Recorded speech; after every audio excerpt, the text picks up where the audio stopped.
When Danish companies talk about onboarding fees, they are referring to an upfront charge designed to cover the structured process of integrating a new client, supplier, partner, or user into their systems, workflows, and compliance framework.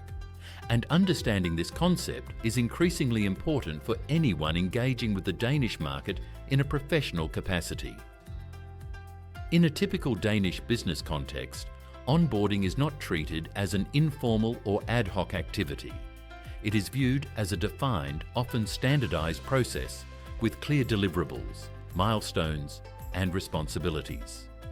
The onboarding fee, therefore, is not simply a way to generate additional revenue at the beginning of a relationship, but rather a mechanism to ensure that the true cost of a proper, high-quality integration is transparent, accounted for, and not hidden somewhere in the ongoing pricing.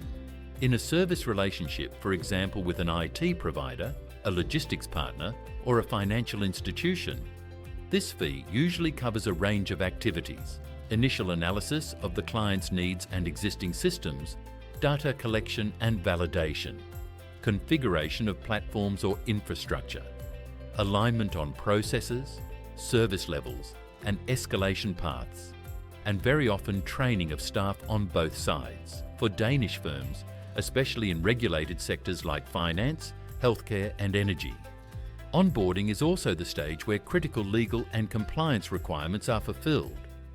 Know your customer checks, verification of corporate identities and beneficial owners, data protection assessments under GDPR, and security and risk reviews. Charging an onboarding fee helps ensure that these steps are not rushed or diluted, and it reinforces a culture where doing things correctly from the outset is prioritized over short-term convenience. From a commercial perspective, the onboarding fee also has a signaling function. Denmark's business culture values transparency, predictability, and fairness. By explicitly itemizing onboarding as a separate cost, Danish companies are telling their counterparties that there is a discrete and professional effort involved before recurring services can run smoothly. Instead of embedding those costs in higher monthly fees or hidden margins, the one-time onboarding charge allows for cleaner pricing over the lifetime of the contract.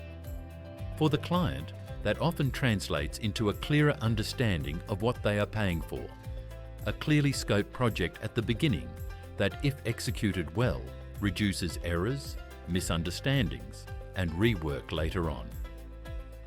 When evaluated against this background, the onboarding fee can be understood as a risk management tool as well. Proper onboarding in Danish practice is used to align expectations, define roles and responsibilities, and clarify performance metrics. In effect, it is a joint investment in making sure the collaboration can scale and remain stable. Especially for longer-term contracts, Danish companies will often structure onboarding as a mini-project with documented requirements, timelines, acceptance criteria, and governance. The fee compensates for project management, technical work, and the allocation of senior expertise to set up the relationship properly. For foreign partners, this can feel front-loaded or even excessive if they are used to more informal starts. However, in the Danish context, front-loading the effort is often what allows for more efficient operations and fewer surprises over time. It is also worth noting that onboarding fees are sometimes tiered or modular. Danish companies may differentiate between a basic standard onboarding package and an advanced setup requiring significant customization, integration to legacy systems, or complex regulatory reviews. In such cases, the meaning of the onboarding fee becomes even more precise. It reflects the complexity of the client's environment and the degree to which the provider must adapt its standard model. This sort of configuration is common in enterprise software, SaaS platforms, and B2B service providers operating out of Denmark, where the initial scoping conversation will outline which components of onboarding are necessary and how they are priced. In Danish business communication, clients are expected to challenge and negotiate these components, but within a framework of mutual respect and realism. Questioning the existence of an onboarding fee altogether is less common than discussing its scope, deliverables, and timing. Another important dimension of the onboarding fee in Danish practice is its connection to governance and accountability. When onboarding is explicitly priced and treated as a defined phase, it is easier to set clear ownership for each part of the process. That means named stakeholders on both sides, documented responsibilities, and agreed checkpoints. Danish organisations frequently see this as part of their quality management and continuous improvement culture. The onboarding fee is effectively the budget attached to this quality effort. It funds the time needed for workshops, documentation, testing, and feedback loops that make the partnership operationally robust. In cases where there is no clear onboarding fee, these governance activities risk being under-resourced, leading to poor handovers and operational friction. For international stakeholders entering into Danish contracts, understanding the meaning of onboarding fees is also a matter of cultural alignment. Danish business norms emphasize trust, but that trust is built on thorough preparation, transparency, and adherence to agreed processes. When a Danish counterpart insists on a structured onboarding program with a formal fee, it is rarely an indication of opportunism. Instead, it reflects a belief that both parties benefit from a disciplined start. It also reflects a preference for separating one-off setup work from ongoing service provision, which simplifies later discussions around performance and pricing, because the initial project is not constantly being renegotiated within the operational relationship. There are, of course, strategic considerations surrounding whether and how onboarding fees are used.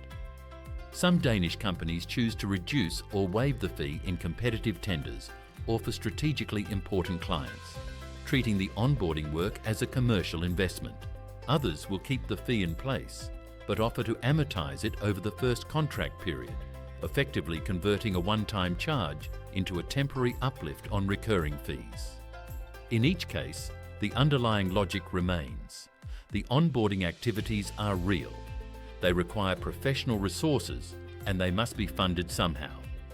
The decision is then about how best to reflect that in the commercial model.